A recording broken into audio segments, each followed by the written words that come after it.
and he showed me the next verse. It took me a few months finally to get there, but the next verse in that same psalm is, commit your ways to him and he will act.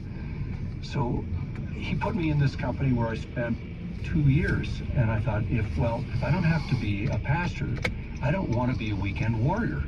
I want my faith to go with me to whatever I do in life, and I need to have God with me. So I went through this learning experience, and ultimately the company was sold, and I was now again without a job. It's still 1975.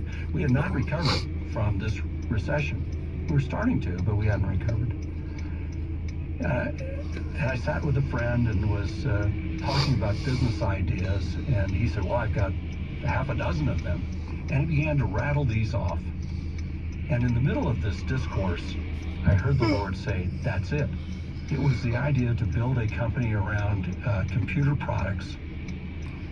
We built a company from zero, and that's a whole different story, to 400 million, roughly, run rate when it was sold in 1996.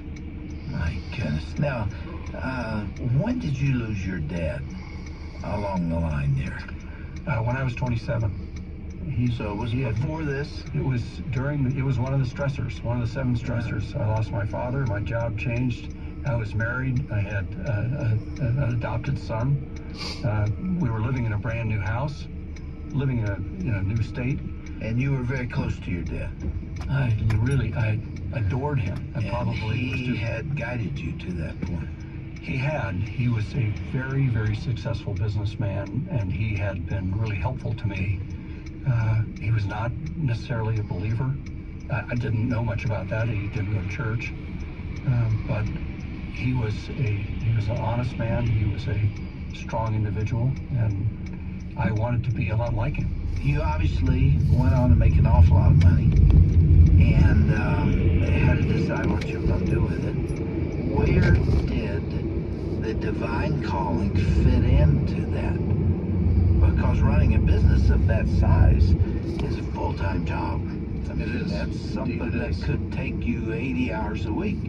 But the Lord was talking to you about that too, wasn't he? Well, I still was not convinced at that as we started this company, and that was a couple of years later. This is 1977.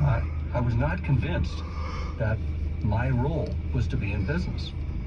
And we had started this company. It had grown up to roughly $2,300 a day in sales, and it was a very important point to me because sales rates, because we shipped everything the same day.